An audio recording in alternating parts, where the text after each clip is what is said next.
If any of you attended the renaming or saw photos, you'll have some again tonight. Chiller.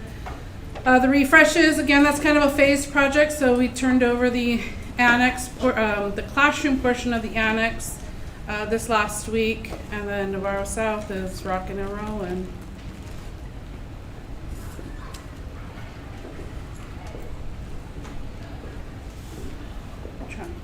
Oh. Okay, so again, since our last meeting, remember when? We were a lot of dirt moving in all different directions. And this is that same photo. So there in the front is your baseball, to the left your softball, in the back stadium, tennis courts. You can see the golf there to the bottom right. The driving lanes are in. Netting is up. Starting to get furniture deliveries in both buildings. Lockers are getting installed. Anything that you see that happens for final touches on the inside is all happening. You can see all the dirt work on the outside too, preparing for a landscape. This is from the other angle, just show you the concrete work is pretty much done. And then of course our floodplain there to the right and our large drainage channel. I will let you all know that last week we did get a letter. The city visited unknowingly, and so a lot of what they commented saying this is not yet installed, this is not yet installed, I replied with we're in construction. So it was some of those drainage channels needed the riprap. And then the entry points off Link Road, and then our construction entrance to 123, they were saying, return to vegetation. Well, I also updated them that we're working along with the City of Seguin Utilities Department, and we let them create some laydown areas. We created an MOU, we have insurance on file, and so I put the two departments together to tell me what they want to do there. I'm happy to take it all out, but they might have some issues. So again, before and after to the left, the previous high school layout, and then our junior high refresh there with the more modern looking colors, lighter, more versatile, the graphic banners hanging from the ceilings. For Navarro South Elementary, they're starting to put up all the exterior sheathing. This is the first academic wing that we poured. I believe it's D. For the classrooms, see they're framing out for the windows, and then a little snippet to the right, just to now you're asking me to lower my voice. And then to the right, just to show you the finish out, they're starting to put more sheathing up. You can see the decking on the roof there, well, the second floor deck, HVAC, ductwork going in, plumbing lines going in, all the in-wall, mechanical, electrical, and plumbing is happening. Again, the before and after last month to your left, June, and then July to your right, which is farther along than that picture now too, but the darker section there kind of pointing up on the July photo, that's the section D you were just looking at with the exterior sheathing. To the bottom where you see those lines, it's your cafeteria, and to the far left is the kitchen. And then to the far right, that's all the CMU going up for the gym.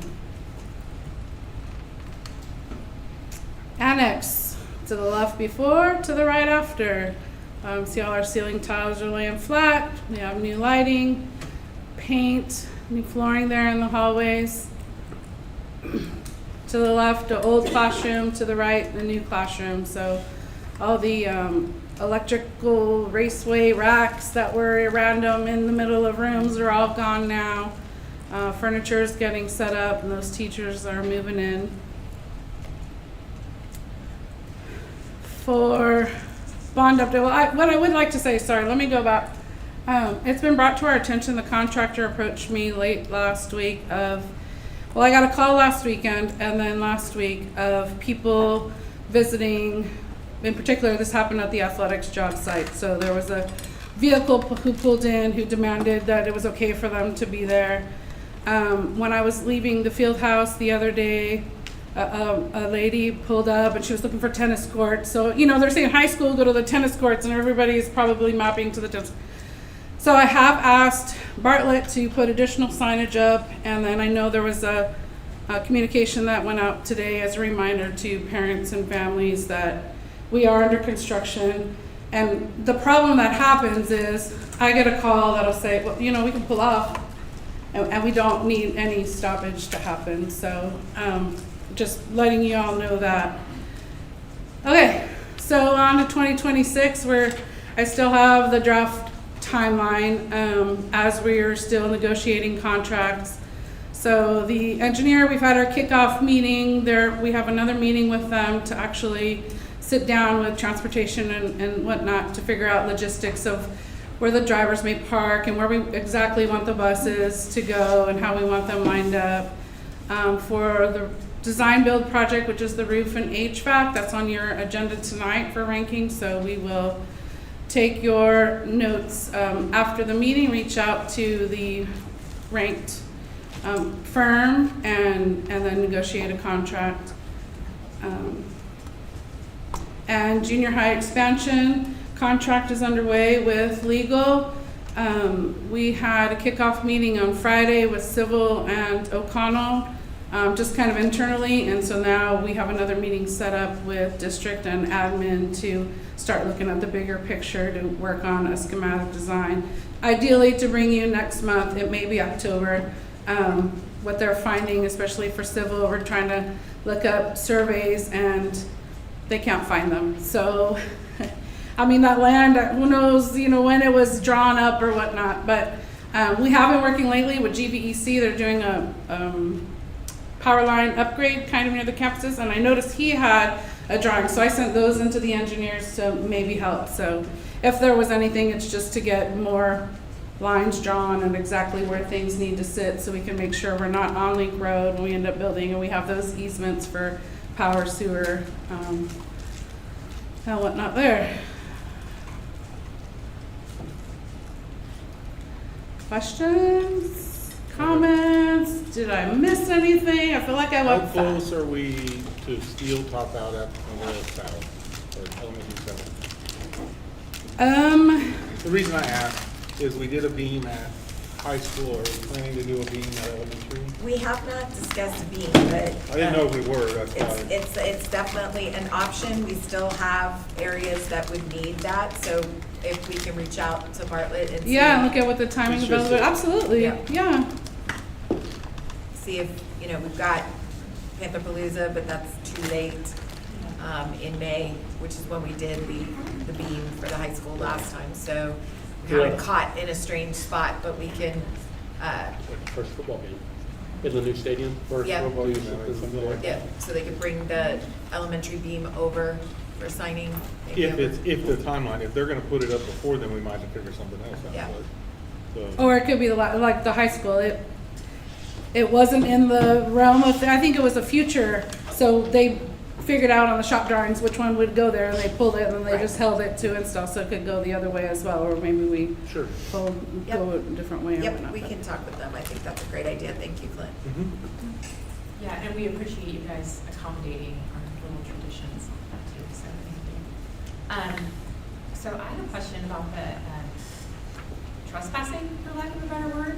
So do we have, can that area be gated off? I feel like that's a huge liability issue. It's all gated. Like right now, I just drove through, because now I'm kind of on edge about people are pulling in or not. And they secure the fences. Well, right now, Tyler was locking them at 5:30 because I gotta wait for the workers to leave, but 6 a.m. to 4 or 5 p.m., those gates are all locked. I think some of the times that I've gone by where you see it open is when construction workers are coming into the visitor parking area, which is by the visitor amenities and the back part of the visitor grandstands for the football field. And then I know when they were moving in the second half of the press box, they had that parking area open to allow him to come in. So I think people just get excited and head over there, which we know happens. People are excited to be there, but it is not our site. We do not have occupancy. And so we're really not supposed to be over there at all. And I don't get the communications from the school, so if something went out, letting parents and community members know, like, wait until it's done so we can all see it together. Yes, that happened today. There was a social media post as well as a parent square that went out. Okay. Yeah, that's just concerning, so thank you for bringing that to our attention. Sure. too. Any further discussion on the bond update? All right, thank you. and You're happy welcome. birthday again. Okay, thank you. Okay, so we're gonna go into our action items, starting with 6A, review and possible approval of the order of trustee election and post the notice for the November election. All right, trustees, you have the motion there to have an election. As of the deadline today, we do have 5 candidates for 4 seats, so we will need to go to an election. So that motion is there for you to go ahead and call for the election and to approve the contract for us to go ahead and do the election. Okay, do we have any discussion on item 6A, on the artifacts or on the motion? If there isn't any discussion. I have one question. It said, it talked about the order, and then, so, I don't see where we're approving the order in the, It's Are you talking about called, the draw order? yeah. They do that. No, but we have to, it says to approve it's the order, the order of the trustee election. That's what the. not the physical order. Not the physical Gotcha. order, just the order of Okay, election, yes. Gotcha. But I understand, because we do what we do here with not single-member districts, we yes. will have the order. We will have the order, yes. So later I was thinking this the same week, thing. we will But I looked post. back and it was July, like how do they know how many people? Yeah, Here in yeah. July, yeah. No, so later this week, we will do the postings for the public meeting for drawing the order of how the names will fall on the ballot. So, Gotcha. good question. Is the notice for that gonna go out on the 25th, or is the 25th the day that that's happening? The notice will go out tomorrow. Okay. And then the lineup, for lack of a better word again, it will happen on the 25th? When they come to that meeting, yes, we will do the draw then. Okay. Is there any further discussion? Okay, if not, I'll entertain a motion. I move to approve the order of general election on November 3rd, 2026 for Navarro Independent School District for the purpose of electing 4 Board of Trustee at-large position for 4-year terms and approve the posting of notice of election. Second. Okay, that motion has been made by Clint and second by Donna. All those in favor? That motion is going to carry 6-0. Those voting for: Becky Stevenson, Clint Scheid, Donna Gillen, Melissa Sartine, Dan Reinhardt, and Joel Frederick. Okay, item 6B, review and possible adoption of the student code of conduct for 2026-2027 school year. Sorry, I'm missing the speaker for this. I was just wondering, I haven't read one before. Let me go to that. You ready for it? Really? There we go. I'm sorry, I didn't see you back there.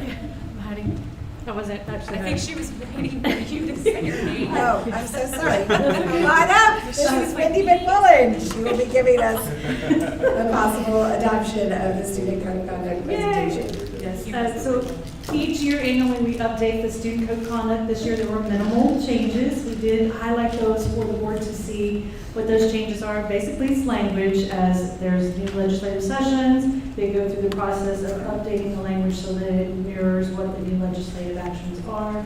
This year, the main language changes came around our alternative school, DAEP, and we do not have a parent advisory group that elects what DAEP placements we have and don't have, so that wasn't something that we have done as a district. We haven't created one of those parent advisory groups. That was the primary change. Everything else was basic information, updating what we do and don't allow on our school buses. There are a couple of things in there. There are some interesting new things on school buses. We have seat belts now. That's wonderful. So that language was added in there. about the safety capacity of our seatbelts, and, students can't stick arms and legs out the window. That was one of the things we wanted to make sure was in our student code of conduct. But essentially, the student code of conduct is the hierarchy of our student handbook. So if there is ever a grievance or there are concerns about the student handbook, the student code of conduct is the final voice of decision making. So I'll be happy to answer any questions about the changes that we highlighted or any of the details of the student code of conduct.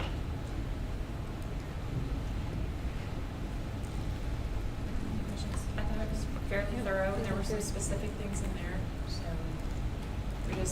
we appreciate our staff and our admin, because we know it's getting more and more difficult. I mean, as we grow, that's just what's gonna happen, is getting more and more difficult, staying in compliance and consistent with these things, so we appreciate that you guys do that and put in the hard work to make sure that our focus is on learning and stays that way, so. Yes, lots of eyes on the document just to make sure that we are in compliance. And there are references to our policies, both local and legal, so we do review all of those to make sure that everything is in check and updated. So Dr. Eckley's been great in that too, and sharing the information as it becomes available to us through the superintendent forms. But we feel very confident that we have everything in our student code of conduct and it is validated.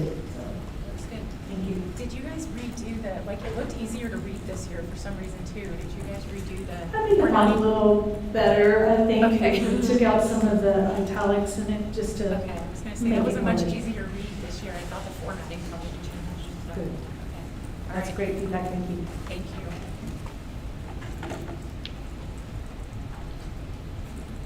I think that's it. Any further, anything? I'll wait for him to press it back down. Okay, if there's no further discussion, then I'll entertain a motion on that. I move to approve and adopt the updated 2026-27 Navarro ISD Student Code of Conduct as presented, and recommend that the updated Student Code of Conduct be publicized on the district's website. Second. Okay, that motion to accept was made by Joel and seconded by Dan. All those in favor? That motion's going to carry 6-0 with those voting for: Becky Stevenson, Clint Scheid, Donna Gillum, Melissa Sartain, Dan Reinhardt, and Joel Frederick. Thank you, Mrs. McCollum. Thank you. And don't be afraid to talk into the microphones, because they still can't hear us at home if we're not. Like, we sound loud here, but they can't hear us online if we don't. Okay, we're going to move into item 6C, notice of meeting to discuss the budget and tax rate for 2026-2027. Yes. So it never fails to surprise me that the legislature can make things more complicated than they already were, but they have managed to again. What you're seeing is the notice that will be published. The quirks of it are that the voter approval rate is calculated, and it has to be based on the minimum debt service that we currently have, which, as you know, we're getting ready to issue new debt here at the end of this month. So that minimum debt service calculates a rate of 0.4605 for the debt service rate. However, when we come to we are in that notice, we are saying that the proposed rate for debt service will be 0.5, which will maintain the rate that it is currently stands. And that will allow us to pay for the new debt service that will come in with the new debt. And when we come to the board at the end of August for the adoption of the budget and tax rate, there will be two motions that will have to be made. One that will pass the initial rate, the 0.4605. Then we'll ask you to take that rate to the current rate of 50 cents and approve that rate. And that vote has to be a 60% majority approval. So 5 out of 7 have to approve. But that will pay for the new debt service as we issue in order to take care of and begin and take care of those 2026 bond projects as they're ramping up as we go to that process. So this notice will go in the newspaper on Wednesday. It's required to be published, required to come to the board. So if there are no other questions. All right, does anybody have any questions, or is there any discussion about what we're voting on tonight? My only question would be on this notice versus a certified tax thing that we're gonna vote on in consent, there's a slight difference in the numbers of net value. This one says 2,244,000. Oh, it's like, that. And the other one says 2.1 billion. Because I think on the other, when they're taking that, they're taking the number that is, when you're doing those, when I'm doing that, showing what I have, I'm pulling a different number than what they have to put on that notice. I would ask it's- earlier, I just noticed it. And it's, as I said, it's amazing how they can make it even more complicated, and what has to go on that notice is a required piece. What I'm bringing to y'all to look at and look at, it's a kind of a total picture, which is not necessarily the number that we have to use on the other. I feel like yours is probably more forensic. Huh? Your number is probably more forensic than Yes. what they're requiring? Yes. Anything else? All right, if there's no further discussion on that, then I'll entertain a motion about the notice of the meeting to discuss the budget and tax rate. I move to approve the notice of public meeting date, August 31st, 2026, to discuss the Tech 2026-27 budget and proposed tax rate. I'll second. Okay, that motion was made by Dan and seconded by Clint. All those in favor? That motion's going to carry 6-0. Those voting for, Becky Stevenson, Clint Shive, Donna Gillen, Melissa Sartain, Dan Reinhardt, and Joel Frederick. And moving on to 6D, Paul's going to talk to us about reviewing and approving a resolution to designate an officer responsible. This is something that's required. We have not been doing it annually. It has been suggested by the Moat Casey, who has been helping me go through this process this year, because it is way more complicated than it has been in the past, and I've been very thankful that I've been able to go back and forth with them on the numbers and the calculations, and it's been a massive help. But they made the recommendation that we do this annually. So that's why I'm bringing it to you, and in the future, it'll become like, and I'm gonna have it set for the July meeting is where we will go for in the future. And to be clear, the board had designated Paul as the responsible party, but that was many years ago. And so we just want to get in the habit of reaffirming that, and I will not say it, but if at some point in time this man were to retire, Nope. we would need to Denied. appoint a new person, so we do want to make that an annual thing. So we're going to be doing a resolution to appoint a designated financial adult. Can we change Yes. it to forever? I like this approach, Gordon. Infinity? Yes, infinity and beyond. Okay, are there any questions? All right, if not, I'll entertain a motion. I move to approve the attached resolution appointing the district's chief financial officer, Paul Newhall, as the designated officer responsible for calculating and reporting the no new revenue tax rate and the voter approval tax rate. Okay, that motion is made by Clint and seconded by Donna. All those in favor? That motion is going to carry 6-0 with those voting for Becky Stevenson, Clint Shive, Donna Gillen, Melissa Sartain, Dan Reinhardt, and Joel Frederick. Thank you, Paul. Thank you. Okay, at this time, we're going to go into item 7 of our agenda, our discussion items, beginning with our accountability update. And this is Wendy McMillan will return for the accountability update. So good evening, President Sartain, Superintendent Edley, and members of the board. I am the proud Chief Academic Officer for Navarro ISD, and I'm so excited to share our accountability update with you. I want to sing a little bit, not actually sing, but sing some praises. And first of all, I want to say thank you to each of you who reached out to send your kind words. It really, really meant a lot to us. This is a very busy time of the school year as we surge into the start of the new year, but you may see a lot of smiles and skips in their steps from the teachers and the principals because they did some amazing things. So we're going to talk a little bit about our 2026 accountability, and it is hot off the press. We knew there were some promising pieces as I shared the data early with you. It was raw data in a table, kind of broke it down group by group, how many tests, where they were and where they fell. And I saw some very exciting things, but it's always hard to tell where we're going to fall because we don't necessarily know our comparison group until the last hour. So I'll talk a little bit about our distinctions first, if we can, to celebrate that. So Navarro ISD, based on our achievement in academics, got 6 distinctions.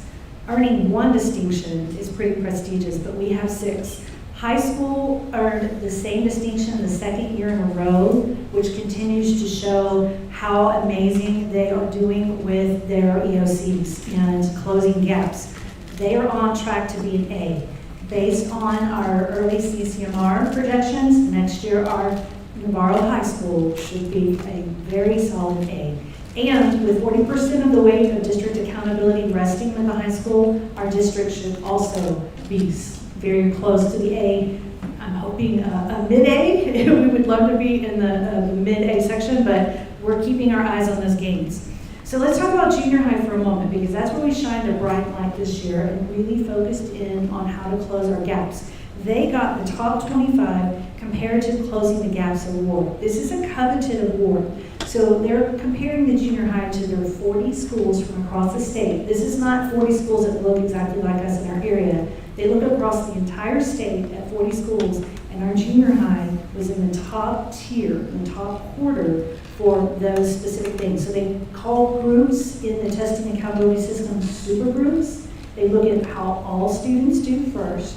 Then they look at the second super group where they club together your special education, your emergent bilingual, and your at-risk students. That's the second comparison. And then the third comparison, they're looking at the lowest performing subpops. That could be Hispanic, that could be African American, that could be 2 or more races. And they rank them in each of those areas. And our junior high was at the top of each of those quarters. So that's how they got that distinction, which was amazing. So great job to those junior high teachers. They, you might see them this week, heavy breathing because of all of the things that they're juggling for this next year, but they are on trajectory also to be climbing into that A range. So super proud of them. And then Navarro Intermediate, why not just run with 4 distinctions in Navarro Intermediate for academic gains, specifically in math and science. So our STEM work is obviously having a dramatic impact on our overall performance. We do have closing the gaps areas that we are addressing at that campus, so they see those growth points, which got us another distinction, but we lost some of our gains in other areas, which I'll talk a little bit about tonight, to show what we're going to do to increase those back to where they were. So very, very proud of our principals and our staff, so just kudos to each of you, and thanks to Dr. Epley for giving us the opportunity to do these great things that we do. So where are we? I put delivering the ultimate outcome. I felt like a commercial when I was putting these things together, because Dr. Epley said, Wendy, short and sweet, because I do love to talk. And microphones in my hand are something I enjoy. But let's talk about our high school. Our goal is 60% meets, 30% masters. The state says that if you have students at 60% meets, you are in the A range. That is the A range. Algebra climbed to 56% meets with 29% masters. Amazing. Biology, we've been there for a while, but we've got even more of our master's points this year. 66% meets, 30% masters. English 2, 62% meets, yay, hurrah, but where we are struggling is in that master's, only 8%. So that's where we're shining a light at the high school. We have Region 13 out at the campus today doing writing across the curriculum, because we're not hitting those master's points because our constructive responses are not that top level score. That's what we're trying to do, is increase our writing fluency by writing in every content area on a regular basis, not just in our English classes. English 2, again, a high meet score. 65% is excellent, but again, that master's score at 8% is much lower than we want to be. U.S. History also meets the mark at 77% meets, 37% masters, and that's due to some pretty dynamic teachers. We have 2 in that content area, and they really do a good job of helping the students to understand the content, and obviously at a high level, 37% masters. But as Kathy Steele says, that's not as high as I want it to be. I want it to be higher than that. Next year I'll be in the 40s, Mrs. McBride, and I believe her. And she and Mr. Albee have a good thing going on. So 8th grade, let's talk about 8th grade readiness. So we want to set foundational skills in 8th grade as they transition into high school.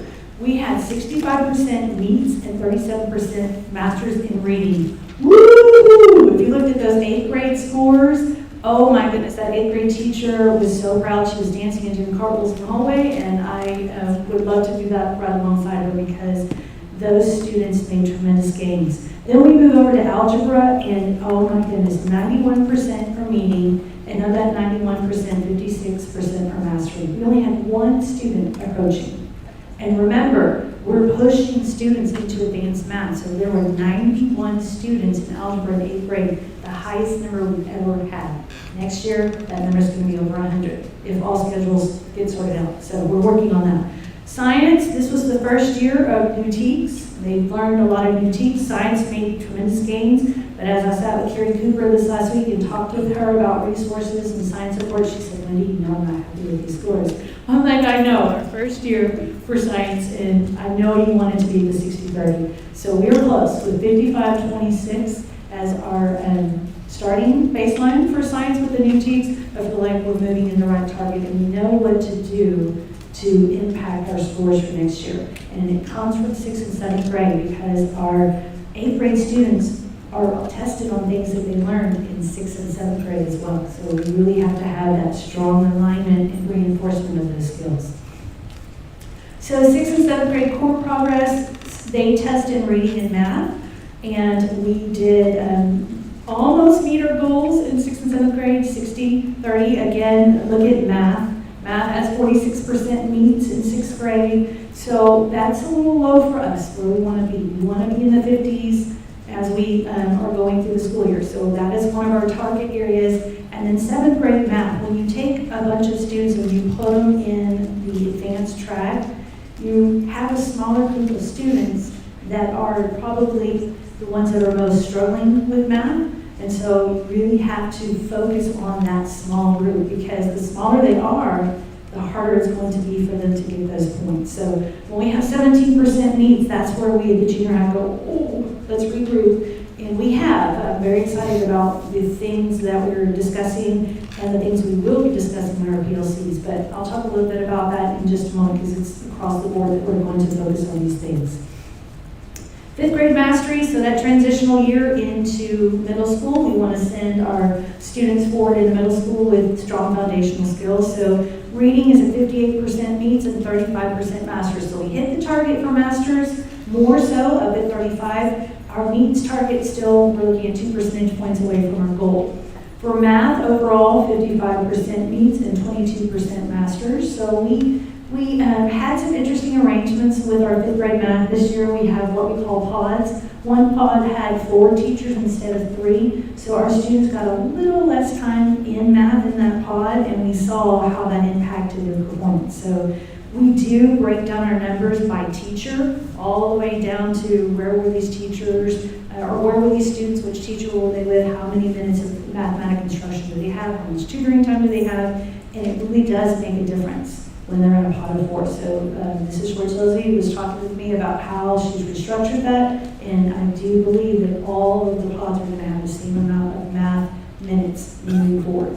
And then science, our science teachers did really well. I don't know if this completely points out when you're looking at 47% meets and 25% masters, but our improvement in science from last year to this year is one of the areas where we earned a distinction. So our science teachers have really done a good job of running these new TEKS and making sure that the students have hands-on opportunities to actually manipulate science concepts in the classroom.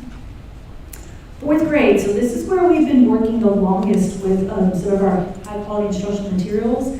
So our 4th grade teachers were a little disappointed in reading when they saw that 54% meets and that 20% masters. So really where I see our struggle, it's with the writing.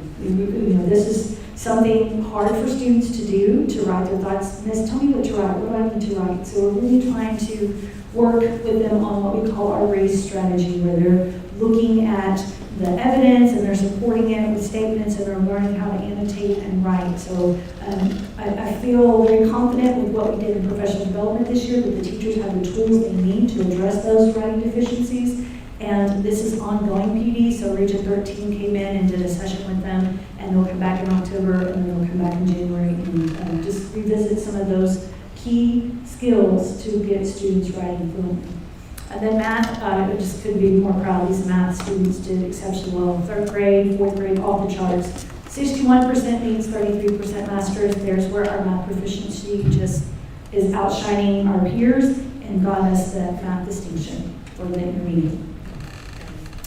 Third grade is our bedrock. This is where it starts. I told those third grade teachers that in service on Monday, or was it Friday? Anyway, the days run together. It was Friday. I was really proud of them. This is the first year that students take our state assessment, and they did exceptionally well. So 58% means 29% masters for reading, very, very close to that goal. And then math, 59% meets with 36% masters. So they far exceeded our goal. The math score was an A, and the reading score was an A based on where we are. So 60 is kind of like our A plus. So the Navarro advantage, we are outpacing our state and regional averages. 39% in that 8th grade algebra, woo, super excited for that. And then up 6% in our 8th grade reading. Now remember, this is one of our House Bill 3 areas that they review is 5th grade, 3rd grade, 8th grade. Now mostly 3rd grade reading and math, we hit our House Bill targets for what the state puts in place. So focusing, let's talk about what is the most important for us. How do we sustain success? First of all, we have to identify where we're seeing success and how we're seeing success.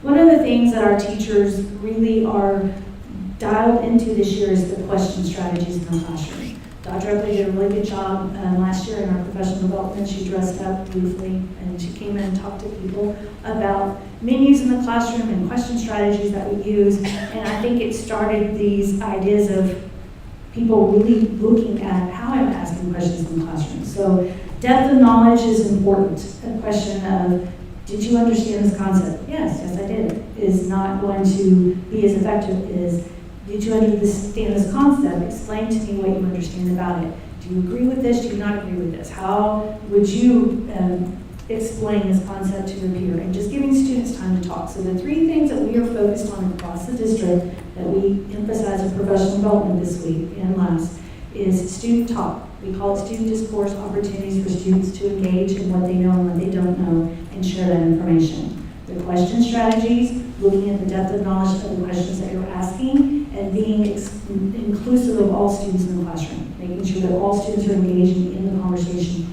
and answering questions. And then the third one I mentioned previously, and that's the writing across the curriculum. We all have to write in order for students to feel confident that they're doing it in all areas of their school day, not just in the English class. Targeting interventions, and I appreciated Mrs. Sartain reached out with some questions about our intervention. We have to really think about how we group students and how we work with them, how much time we give them. House Bill 1416 requires us to do accelerated instruction for students who don't pass state assessments, so we were already doing that. But we're taking it a step further.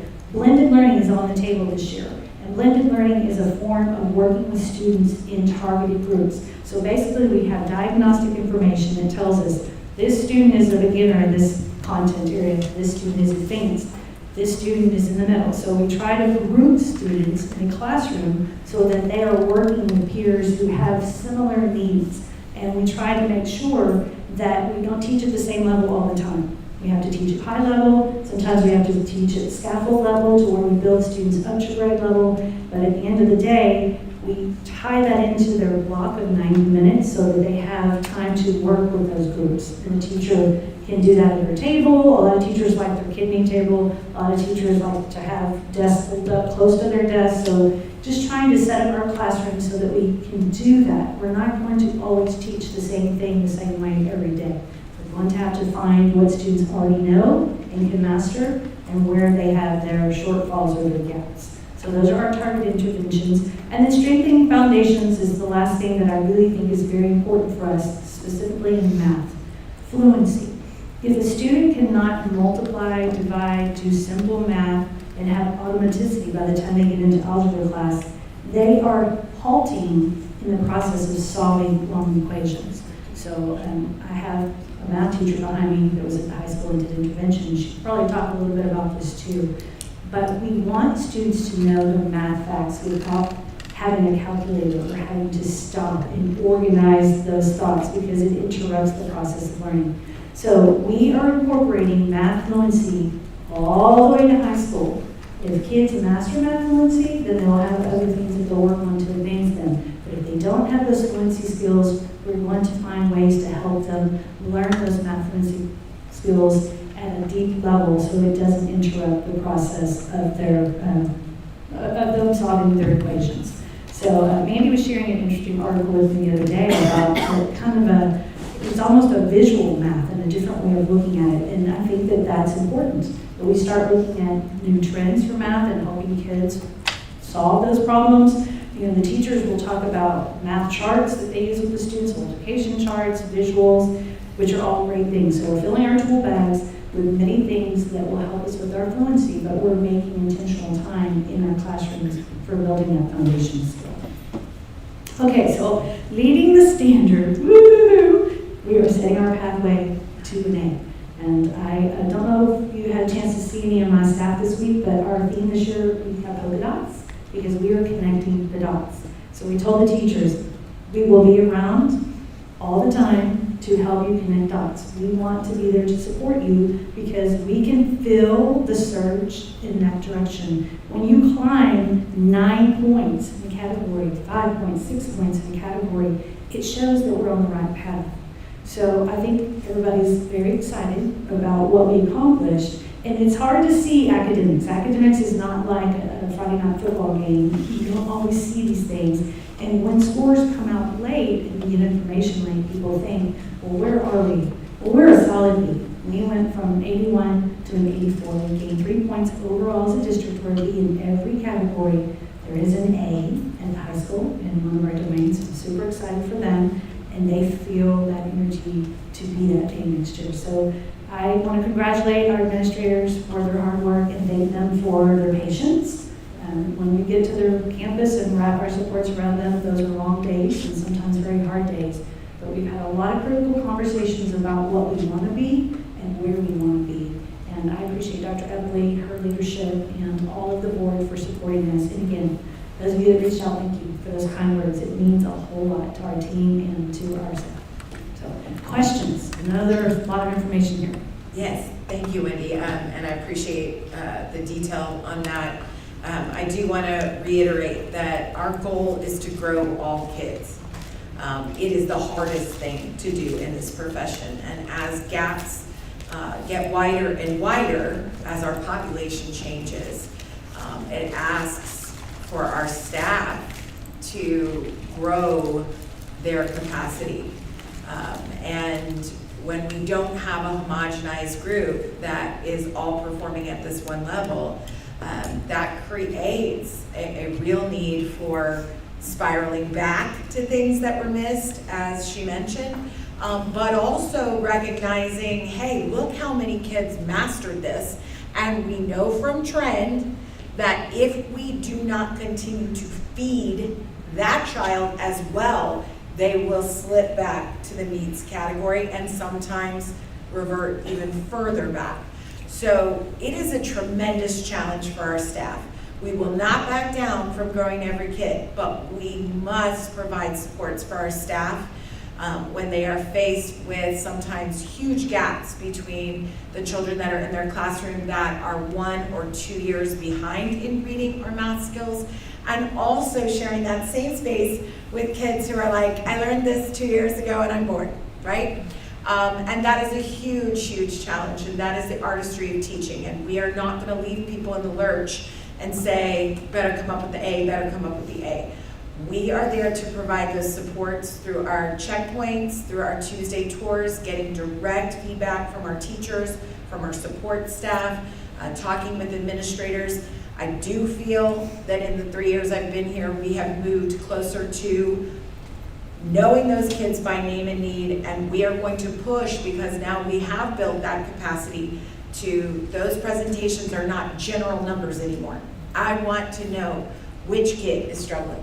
What class are they in? Is that teacher feeling confident that they can move that kid forward? What do they need from us? And that partnership is huge. Another partnership that we are going to be pushing this year, and I know in October I'll be bringing the board our revised superintendent and board goals. But one of those things to address our academic progress is the partnership with families. What we are working on right now is something that we are calling the Panther Family Profile.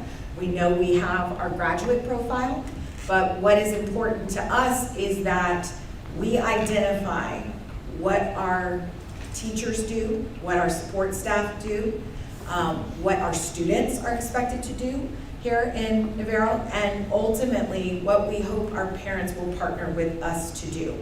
Ironically, today, the governor did a press conference where he basically said this idea that he is launching this at the state level. He's calling this academies, math and reading academies. And just as we have already started to work on helping families know, how do we diagnose the gap?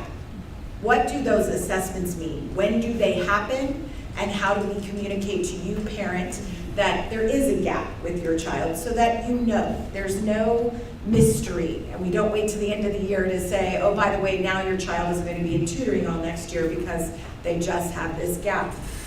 The next piece of that is what is the school doing for that? Is it part of that required tutoring or no? It's just a communication that that teacher is having with you that here's the opportunities, here's how I'm doing small group instruction during blended learning. This is how we are using technology, and we know that's another hot spot. I'll be bringing that to y'all as part of our goals. We are tracking our technology use. We know that the next legislative session, that's a hot button of, hey, maybe kids are on too much technology. And I will assure you that the picture painted of kids just go in a room and are on a computer forever is not how we approach learning here. It is a tool, it is a resource, but that connection with a teacher, that connection in talking with other kids in the classroom about, explain that to me, show me, ask me a question about it. That is what's important to learning, and we know gets them to mastery. But we're going to talk about what's happening and how we're trying to fill that gap with you and your child at school. But here's also what you could be doing at home. And we are going to give plain instructions on how you can help your child. Because I know that that is intimidating as a parent when you get the word that your kid has gaps in algebra. And you're thinking to yourself, the last time I did algebra problems. And that's very intimidating. So we are going to connect with very specific programs they can use at home, how to log in, how you know your child is working, how you see the results of that, how we communicate better, and then also opportunities to come up to the school, you know, math nights, science nights. How do I help my child get engaged, and how do I feel like I'm part of the process in partnering with their learning? And so, like I said, ironically today, as I watched this press conference, I said, this is the Panther Family Profile.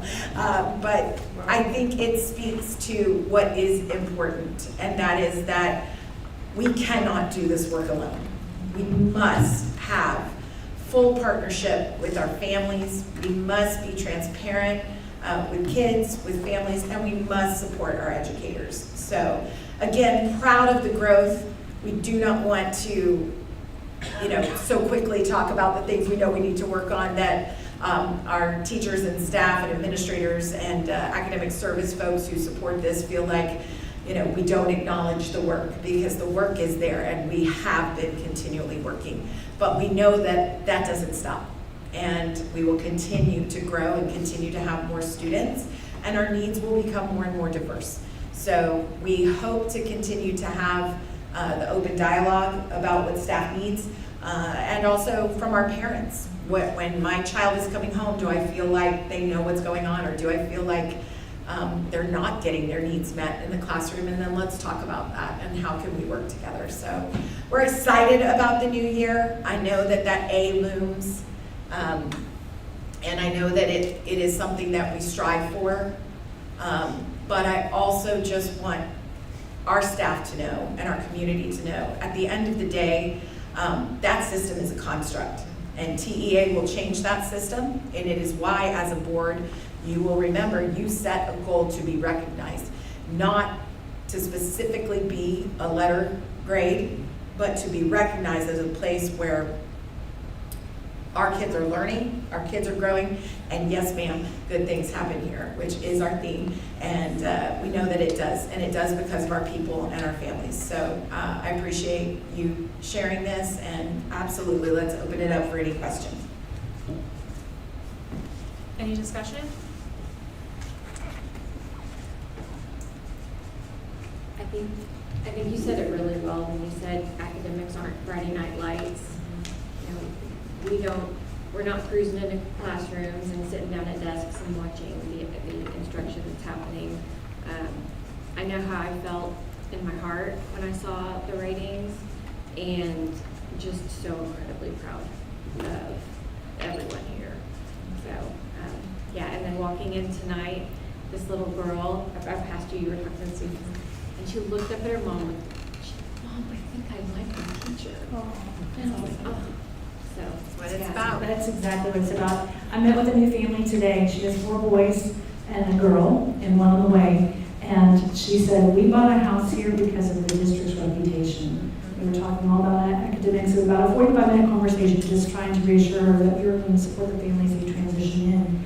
And she said that. She said, we come all the way from Kansas to this area because of the reputation of the area. So that made me smile. You know, there are those days when things validate the work and validate what you're doing. And we have so many resources for parents now. As Mandy said, this Panther Family Promise is just a thumbnail of what we've been doing. The state system, the Cambium system, where the students have taken tests, have all the resources to show the parents where their children are, to give them instructional resources that they can support them with at home. But they also, for 3rd graders, because they're the first ones in our system, they're doing a $400 pass system, which is a tutoring system for free for parents to use at home. So we're really trying to make parents aware of that and share that information as best we can so that we can get them connected to those things. But thank you so much for that. There's a lot of pride here, Panther Pride anyway, in things that we do, but being able to shine that light on academics feels really good.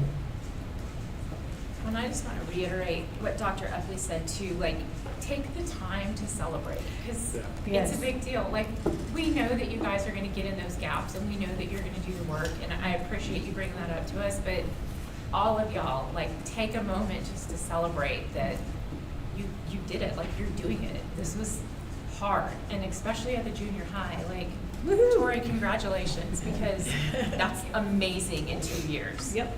And you grew in people. You got 6th grade up there now too. So I personally could not be more proud of you guys, and I know that the board is proud of our staff, our administrators. I know sometimes it gets hard holding your staff to the fire because that's not fun for anybody to do, but I think you guys are doing great things. I think it's a great motto this year. I'm really proud of you guys. Thank you. So, yeah. Yeah, our motto, when we saw that convocation, we're like, yes, that's what this year is about. Good things do happen here, and they will continue to happen. And next year, we'll be able to buy Mandy a really pretty A posters. Put it on our door. Girl, I'm gonna be like Scarlet Letter. Yes. It's gonna be on my shirt. Yeah. Ours will like gold. I've already thought about what that plaque will look like for her. So we're very, very proud. And still work to do. We will celebrate, definitely. I can't wait. I did tell a lot of teachers during the staff development week how much we appreciate them and how proud we are of them. But it's a good day to be a Panther, right? It's a good day to be here in Navarro. So you guys are a great part of that, a big part of that. So thank you for pushing us. You know, we need those pushes and believing in us. We'll continue to do great things, and we also want to thank Dr. Upley for opening the pathways for us. You know, she helps us to rehire everybody every year. So the budget is important. So yeah, Paul, you have to stay around for a while. We need that extra funding. So, yeah. Thank All you. right. Anything else? All right. Congratulations. Thank you. Thank you very much.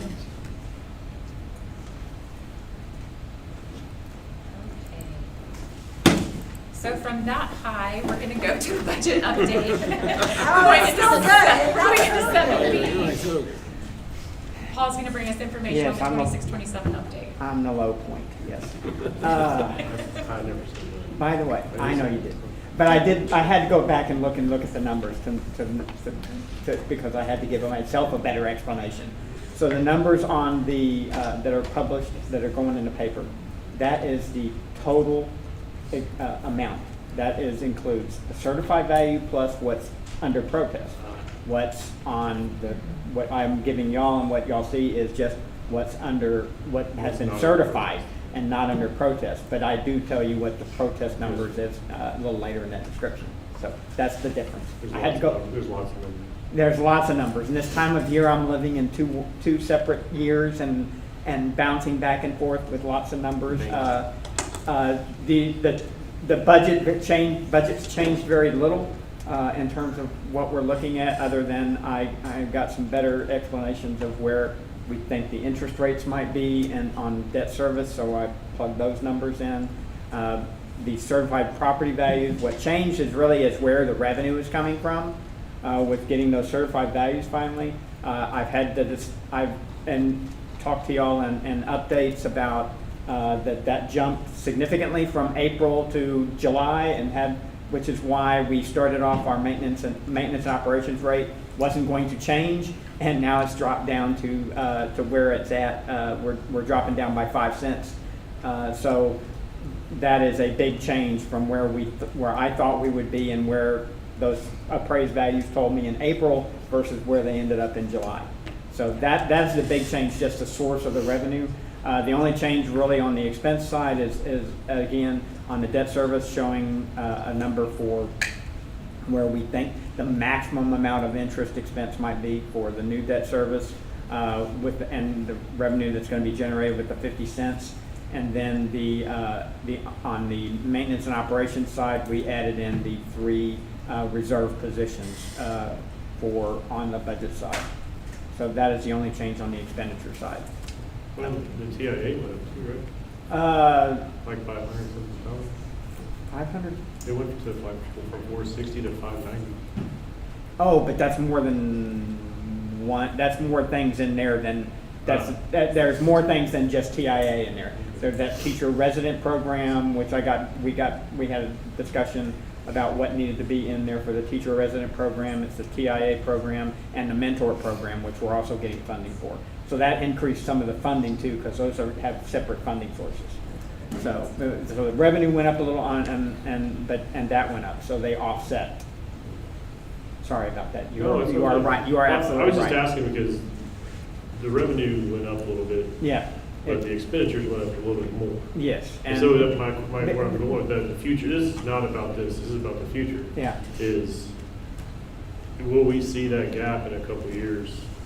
As more people come, will the like is a 0.5% gain in revenue, but it was 0.7% gain in expenditures. The difference in there is not in the TIA.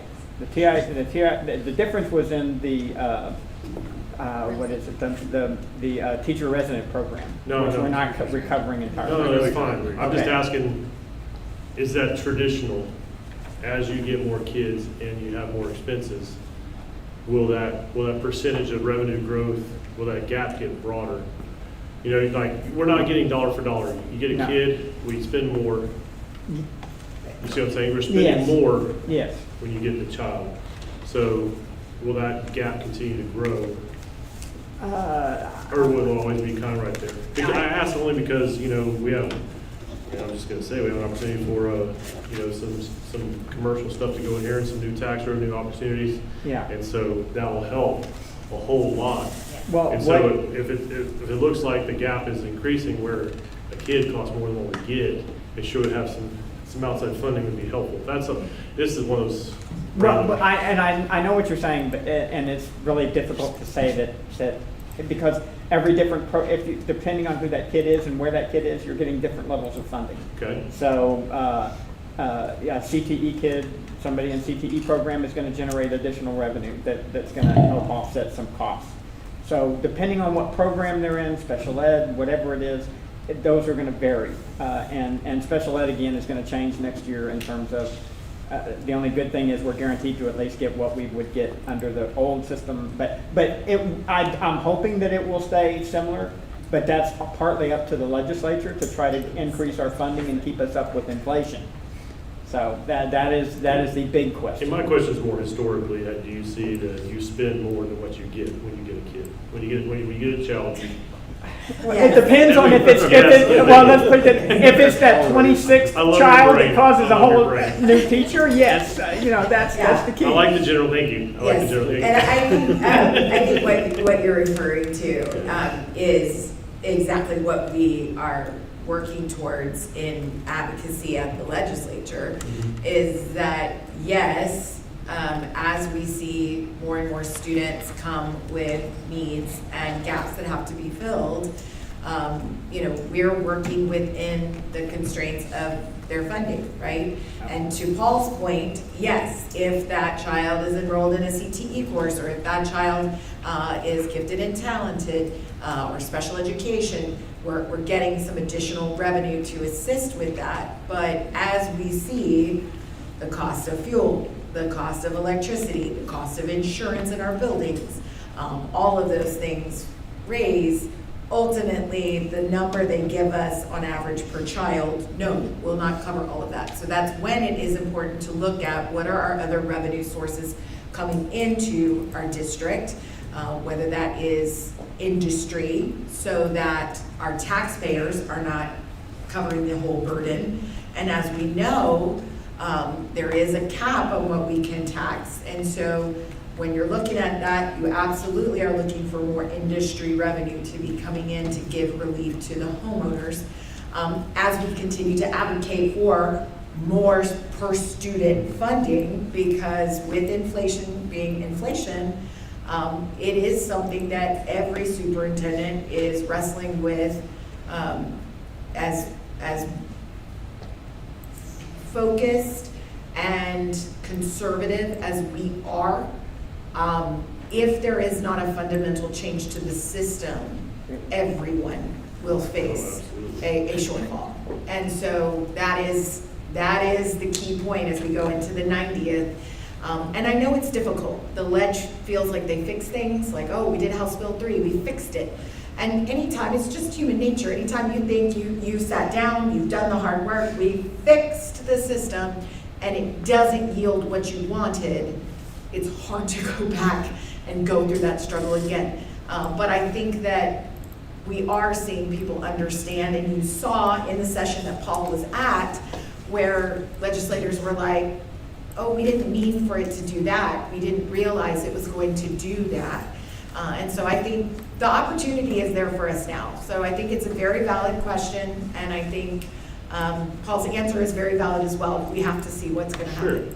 At the end of the day, we just could use some outside revenue sources, period. Always. That would be excellent. Excellent. The additional industry especially will help on the debt service side and help us catch up with the debt service needs and the bond capacity that we need to continue because of the growth.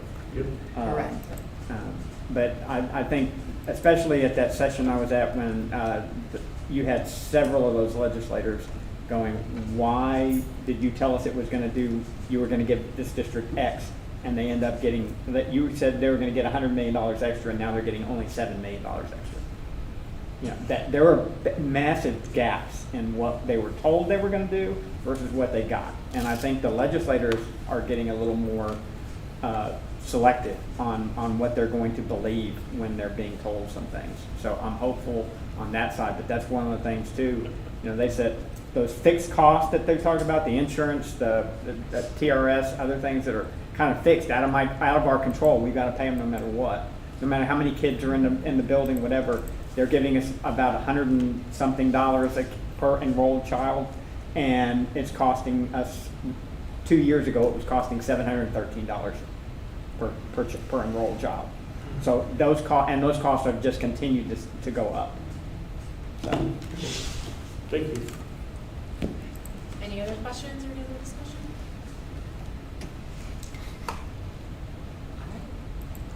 Good. Thank you. Thank you, Paul. All right, if we can have Shannon come on up. We're going to talk to you about our EIC local policy. This is your grading guideline when it comes to course credit. And so Shannon's going to update us on some findings Good evening, Dr. Epley, President Sartain, and members of the board. I'm Shannon Messini, Director of Student Services. So this is the first reading on a proposed policy change to EIC local academic achievement, specifically our weighted grade system. Currently, our weighted grade system shows modified courses receiving a grade weight of 0.9, and our regular courses hold a grade weight of 1.0. In a TASB review, we were informed that modified courses cannot hold a lower weight than our regular courses.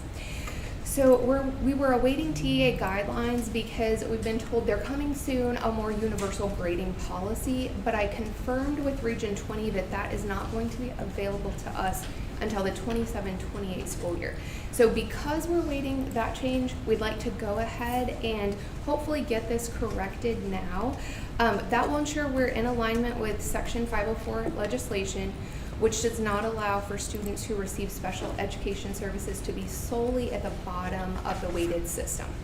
So if you have any questions, I'm here to answer those, but what this change would mean, we would literally just be removing modified from the bottom, and they would receive a weight of 1.0, as do all of the regular courses. Board, I do want to remind you of our policy change procedures. So this will be first reading, you will receive a second reading, and then we will ask for action on the third reading for this. So will the bottom read regular and modified multiplied by 1.0, or are we just eliminating the modified? Correct. It would just category? eliminate modified and just read as regular. Okay. Are our other percentages, where do we get the guidance for that? Who defines that? So that's been local policy to my understanding. So you'll see in that exhibit, like our honors are a 1.05, and certificates with CTE. Dual credit is 1.10, and then on-ramps and advanced placement is 1.13. And so that would include regular and modified. We looked at a number of other school districts around us, and that bottom reading just reads regular, which naturally includes all state-approved courses that aren't one of those more challenging classes.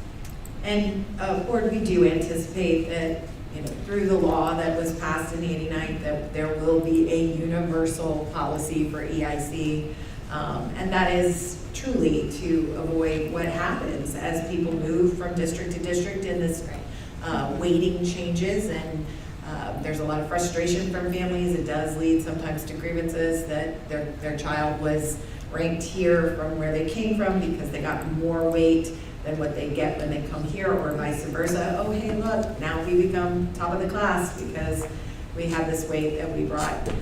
So we had hoped that would be finished for this year. It is not. They are still doing the public hearing and having people talk about what they think these will be weighted. And as you can imagine, there's a range of feelings about that.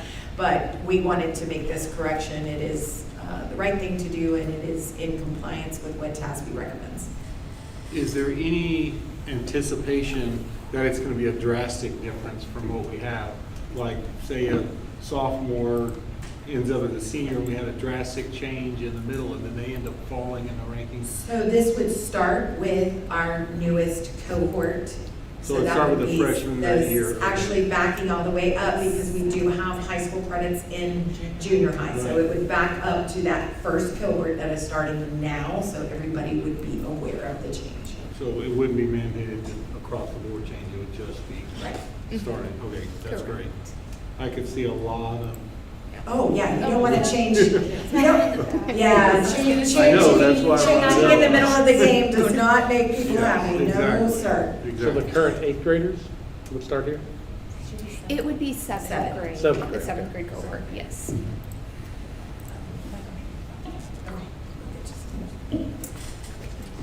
Thank you. Thank you. Okay, before my computer dies, we're gonna go into 7D, discussion of the date and time for November-December Team of 8 meeting. And we're discussing this now because Dr. Epley and I talked about wanting to get the Team of 8 on the calendar as soon as possible after our election. So that's why we're discussing that now instead of in October when we normally talk about it. Yes, so if there is a particular date that works for those of you who know you will be returning because your term is not completed yet, I'll go ahead and work with TASB on our presenter. We do think that this is the most advantageous time to do the team of 8 because we will be able to have new board members join the current sitting term members and be able to talk together about board operating procedures, and how we operate as a board, talking more about board and superintendent goals, and then any of the trainings that we need to have for Team of 8. Just my personal opinion, I personally feel like we should have it before the December meeting, not after the December meeting, so that way we can have a little more continuity coming into the December meeting. So between the November meeting and Right, that's how I feel, it's somewhere in between. I think that's helpful for the new members too, Right. because your very first meeting is always kind of, yes. you know, you don't have all the information before you're sworn in, and so I think if we can get, I'm not talking globally all the information, Joel, I'm talking about the information on that agenda. I'm saying it's. Oh, no, a year, I agree with you. I absolutely agree with you. I'm talking about the information My on that laughter was not specific just for the agenda. week. Yes, I agree. I think first meeting is a lot of, fire hose, but a year of really the listening and the understanding and then getting the 90 hours within your first year of the training. The Team of 8 is really the opportunity for the group to connect, kind of talk through understanding of what the role is as a team. So I think I agree with you on those dates. As you know, November and December are short months for us. They're also action-packed with awesome activities and performances with our kiddos. So those dates that I have listed there of November 30th, December 1st, December 8th, December 9th, and December 17th, I have gone through the master calendar to see that they were free from student activity or student event, to see if those were options for the folks that are sitting here. I'm good for all of those. Okay. I'm good for all of them as well. I'm looking at the December 8th and 9th as being the most convenient. Yeah, that's what I was The thinking. Okay. 8th or the 9th. Okay. And I will take that back to TASB in relation to opportunity for our speaker. I think talking about it now too also gives the people who have registered an opportunity to be able to have that Yes. space in their calendar Save clear, the knowing date. that it's coming up, so. I won't tell you, Donna's over here gloating that she doesn't have to look at her calendar for the first time in how many years, Donna? I know. I'll probably be able to. Yeah. Long time service. Right. You'll talk to them about the 8th and the 9th as far as the presenter and stuff? Yes, I sure will. Okay, any further discussion about that? All right, we're gonna go ahead and move into reports. I know normally we don't stop and go over enrollment, but I think I can being- absolutely do it. I think now is the time that we definitely need to stop and go over enrollment. So I want to be clear as we talk about enrollment that this is the time of year, and my principals know that I'm very strongly about, I need to see the whites of their eyes.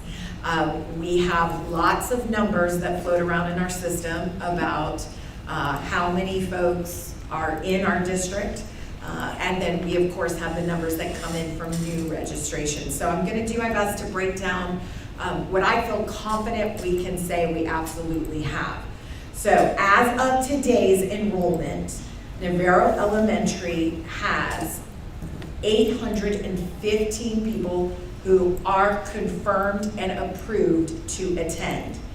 And so that is 216 new students and 599 returning students. So just to remind everyone on the demographic projection, peak is supposed to be for that campus 874. That would mean if that is the true number of what shows up on Wednesday, We are only 59 students from peak. Remember that peak is typically between November and February. So we are definitely continuing to see growth. Now, here's where it gets interesting. 35 students have been submitted today. That means they have submitted their paperwork. It is in the process of review to see, are they living here? Do they meet our residency requirement? And that would take us to 850. Remember, 874 is peak. And there are 48 started registrations today that have not been completed. So that would take us to 898. That would put us well over our peak if all of those folks come. Now remember, we have folks who will withdraw at the last minute because we've moved, we decided, we're sorry we forgot to tell you, all of those things. So that's what I want to keep in mind as we go through this. And more that come in. Yes, and more that come in. Again, remember, we continue to see that grow throughout the year as those neighborhoods continue to grow. The intermediate is currently, again, all confirmed 772. That's 80 new students, and that's 612 returning. Remember that peak is 836 for this campus, which puts them just under 65 students to peak. But we have 13 submitted applications, which would take them to 785, and we have 33 that are started. Okay, so that would be at 818, which is much closer to 836. So again, keeping our eye on those numbers. The junior high is currently at 742 confirmed students. That's 83 new and 659 returning. Very, very, very grateful for our taxpayers for helping us refresh that space, move our students over, and continue growing that campus, because this is a hot spot for us. Peak is supposed to be 769. They are already at just under 27 from that peak. That's going to happen fast, I'm pretty sure. We have 13 submitted applications today, which would take them to 755 if all of those are approved, which is just 14 under peak.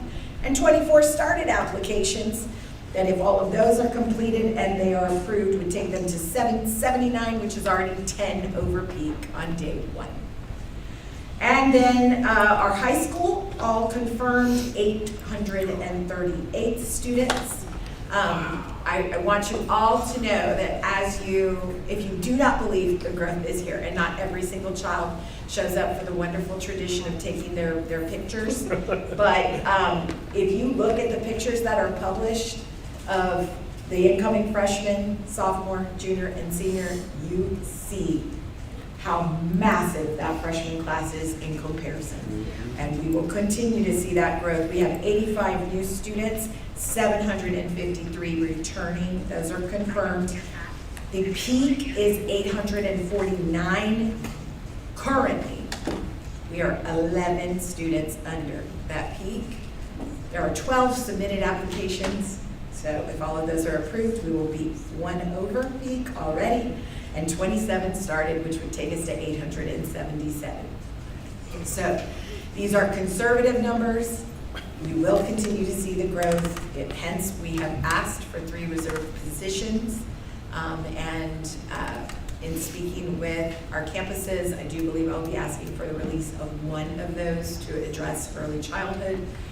We know that we want to keep those numbers in a smaller form, just because they need assistance to go to the bathroom. So we will definitely make sure that we talk to you guys about that and inform you about that. But that is currently our enrollment, and we know that that growth is happening.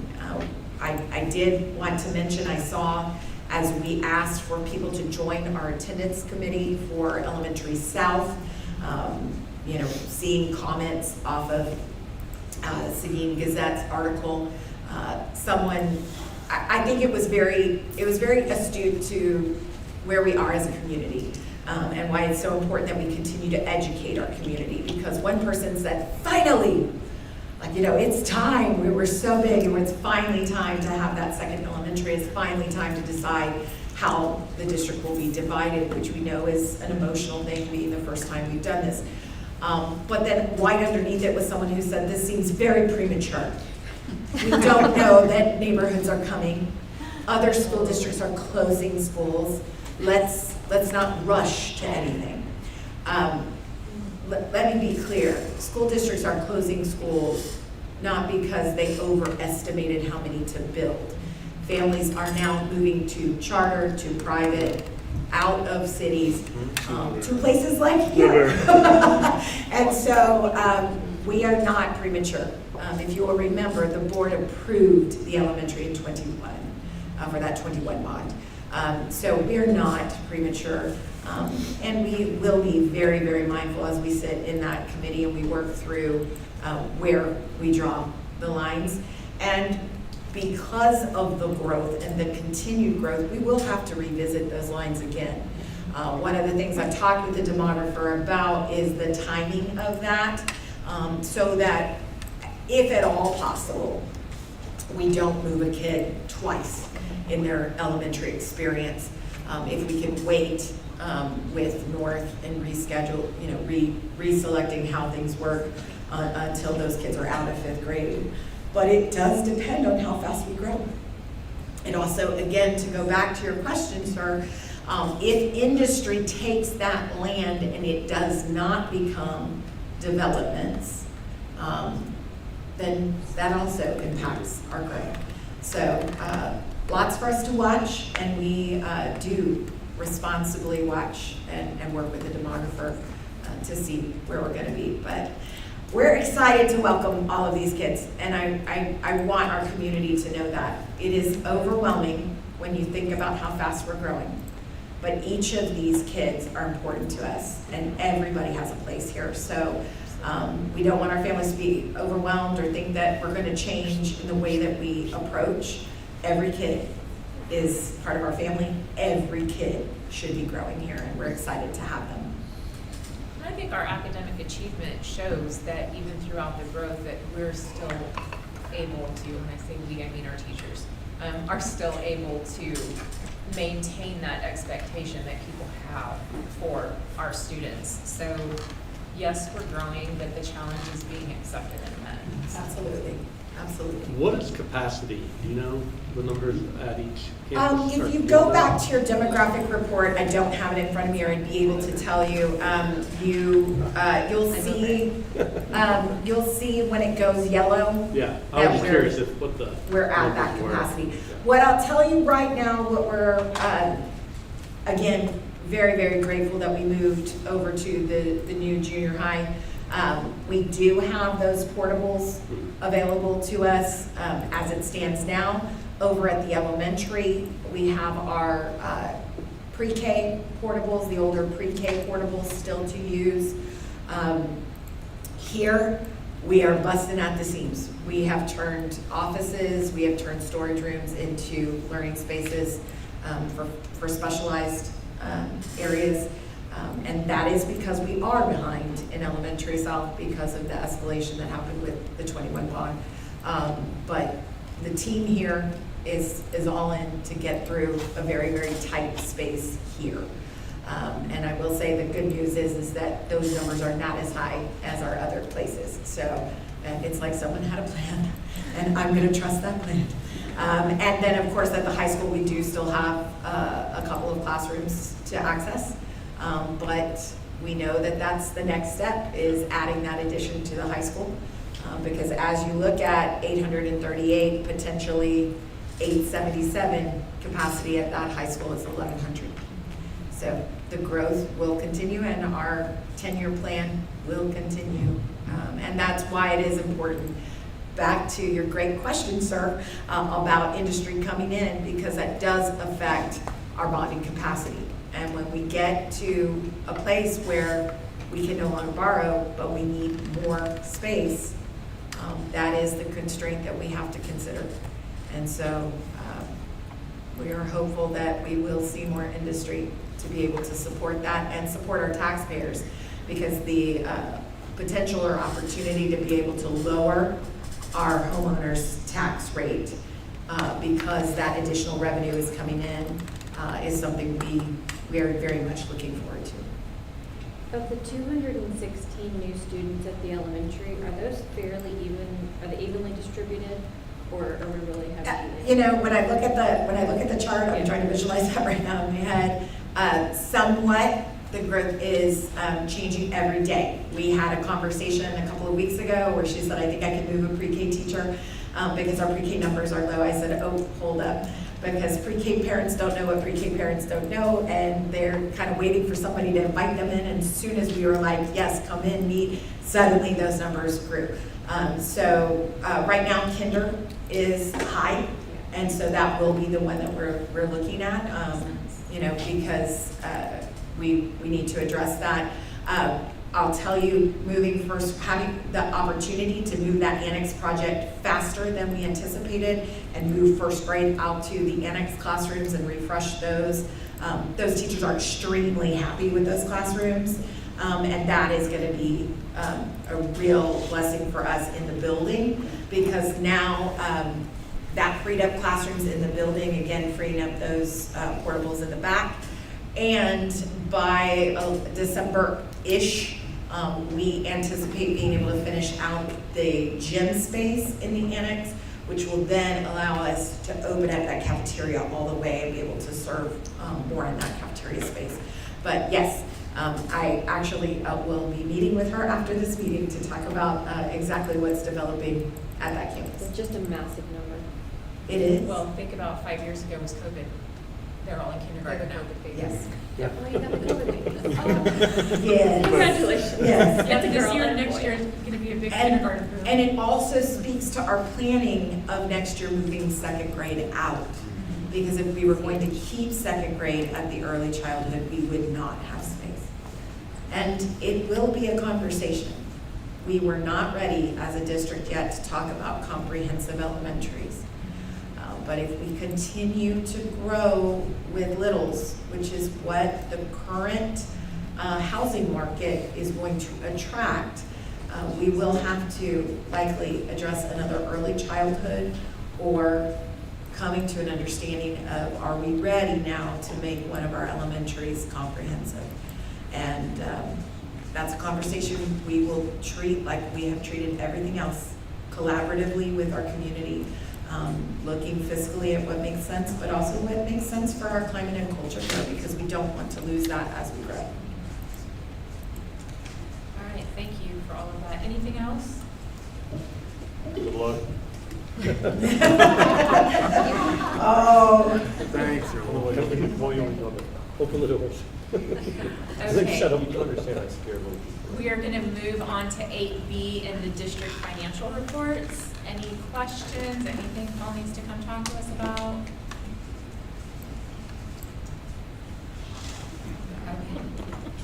If there's no discussion there, we are going to move into the consent agenda. Do we have any discussion about the consent agenda? My question got answered. Thank you. Okay, so I have some discussion about the consent agenda, and it's going to be a little uncomfortable, but we're going to get through it, okay? So, you guys probably recognize that there were a couple of donation forms that we're approving tonight where the receipt of those donations were already given. And so in full transparency, I want to have that conversation out loud instead of part of a consent agenda. So I'll just start off with the fact that I will take responsibility for the fact that I approved for the freshman orientation shirts from the PTA and the staff shirts from the PTA to be given as a donation before we voted on it. The high school PTA, and you'll see the forms are in there. What letter are we on? I'm so sorry. I'm so sorry, we're on 9B. 9B. Thank you. If you pull open your artifacts, you'll see that there's 2 donation forms from the high school PTA. And what happened there was that the high school PTA representative wasn't aware of board policy CDC local, where you have to bring anything that's over $1,000 to the board for approval before the donation can be received by whoever the intended person in the district is.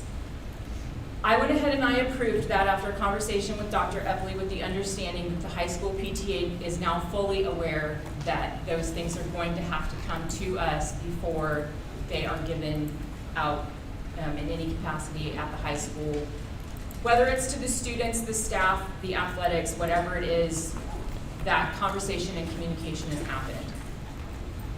It is imperative that all of our boosters, donators, however we're going to look at it, it's imperative that everybody follows the same standard and guidelines and that we are consistent in how we approach that and how we receive that. I wasn't going to turn it down because we support our staff, we support our students, and I want to support the growth of that PTA. It's a new entity that's trying to do good things here, and I didn't want that to be a setback for them, but I also didn't want our students, our freshmen, and our teachers to miss out on that.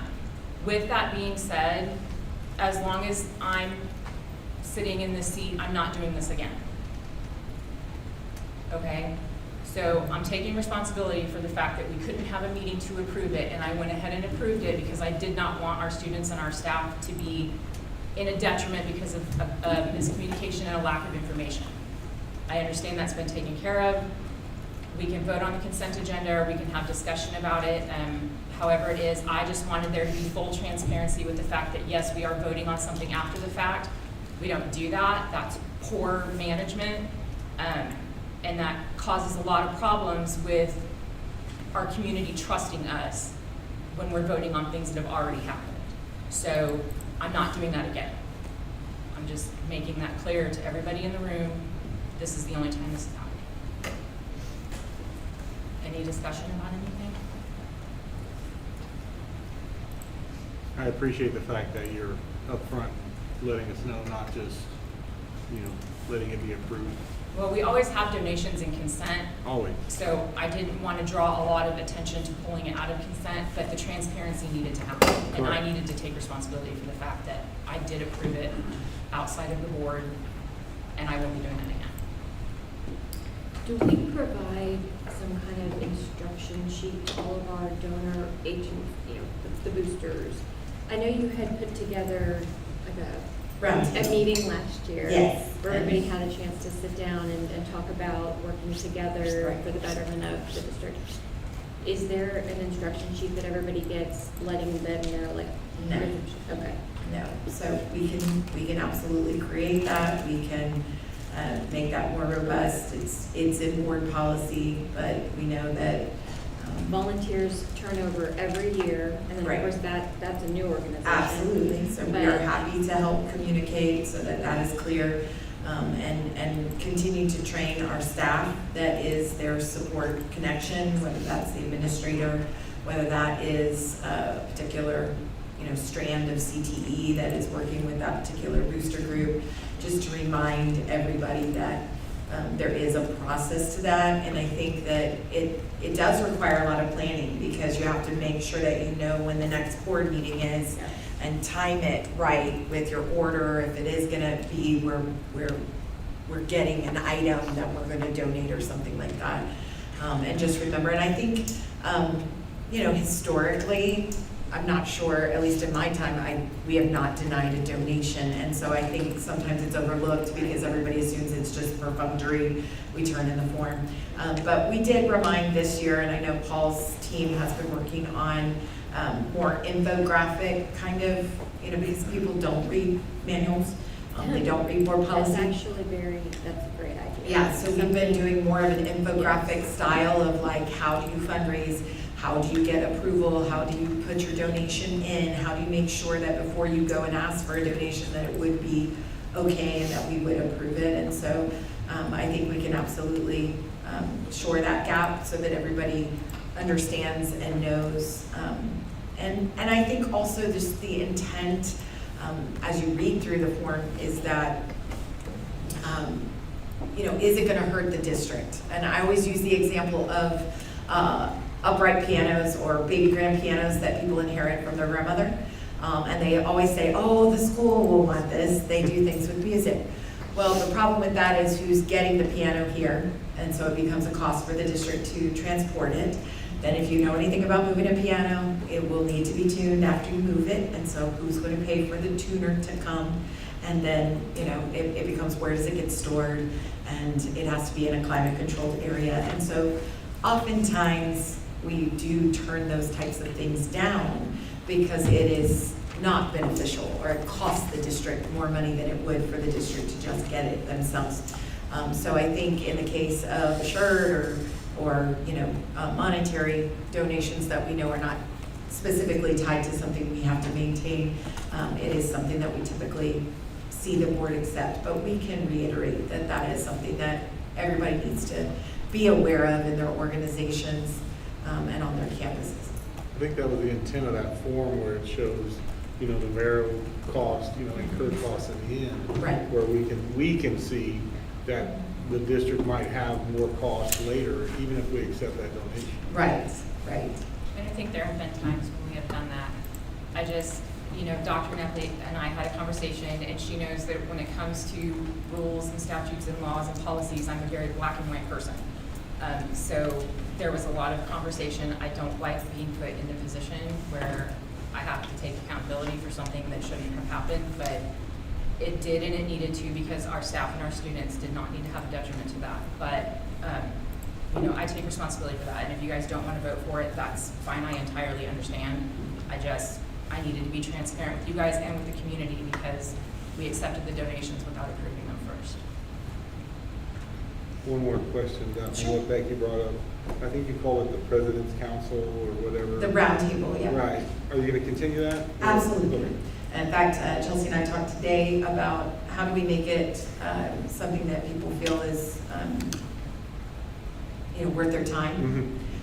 Because initially it was very much like, well, we've never gathered together, and so there was a lot of review of how taxes work, how you need to file your taxes, and again, to your point, Becky, I think many of us have been part of organizations where you get inherited stuff and people forget to tell you things like, hey, you got to file your 990. Hey, you're going to need to re-up your board operating procedures and things like that. And so just being able to remind everybody that the district doesn't manage 501c3s. I assure you that I would be happy to do that for you, perhaps in my retirement, but my hands are quite full with managing the district. So we don't manage a 501c3, but we don't want any 501c3 to be in jeopardy because of just that turnover and not knowing.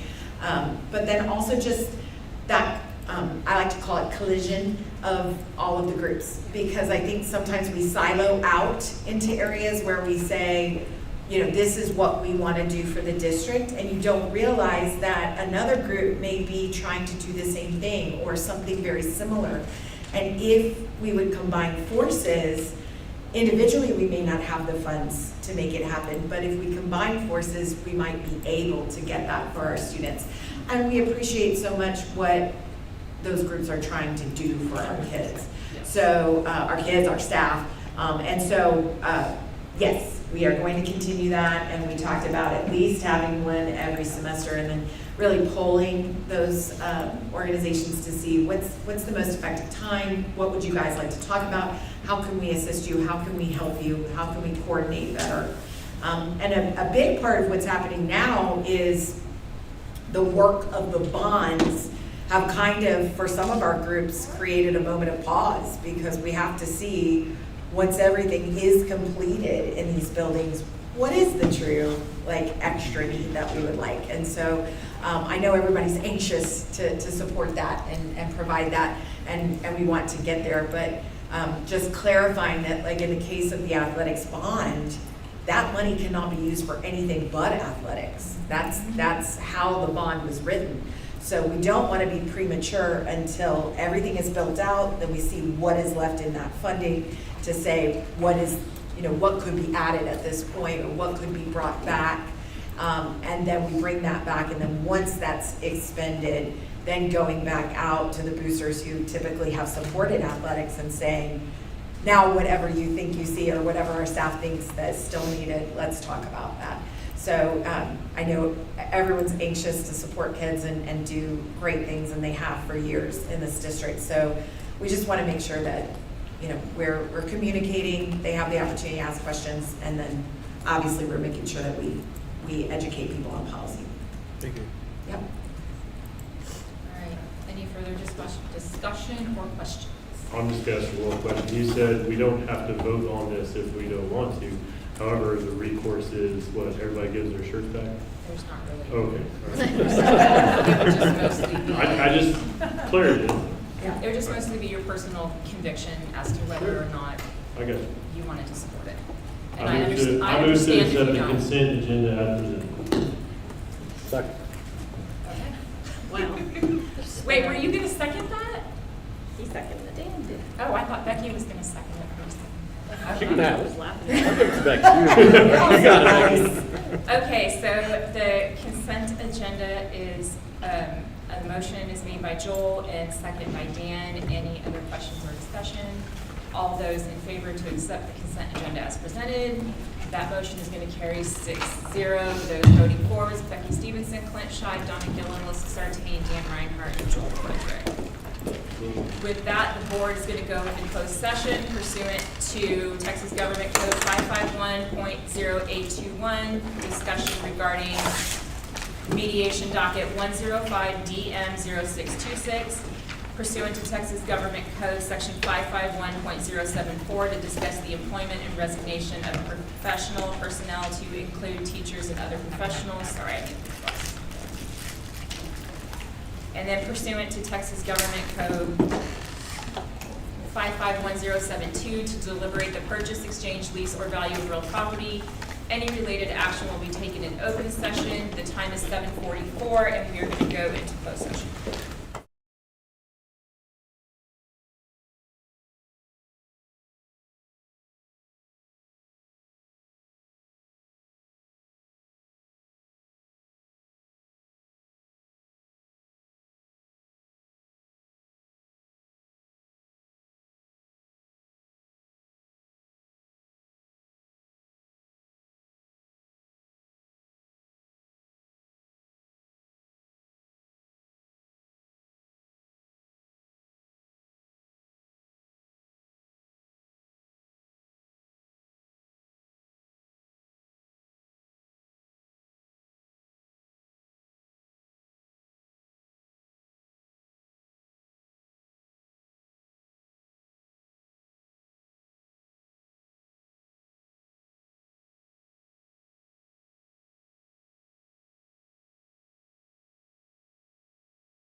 Okay, the time is 8:48, and we're going to reconvene into open session. Do I hear any motions?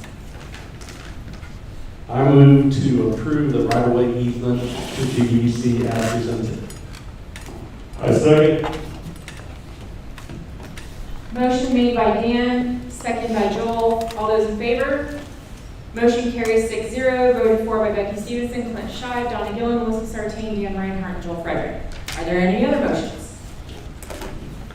I move to approve the board adopt a proposed resolution authorizing the execution and conveyance of .015 acre and .002 acre permanent utility easement to the city of Seguin, Texas, as described in said resolution, and instructing the secretary of the board to attach a copy of the approved resolution to the official minutes of this board meeting for the record. Second. That motion is also made by Dan, second by Joel. All those in favor? That motion is going to carry 6-0, voted for by Becky Stevenson, Clint Shive, Donna Gillen, Melissa Sartain, Dan Reinhardt, and Joel Frederick. Are there any other motions? All right, without further discussion, the time is 8:51 and our meeting is adjourned.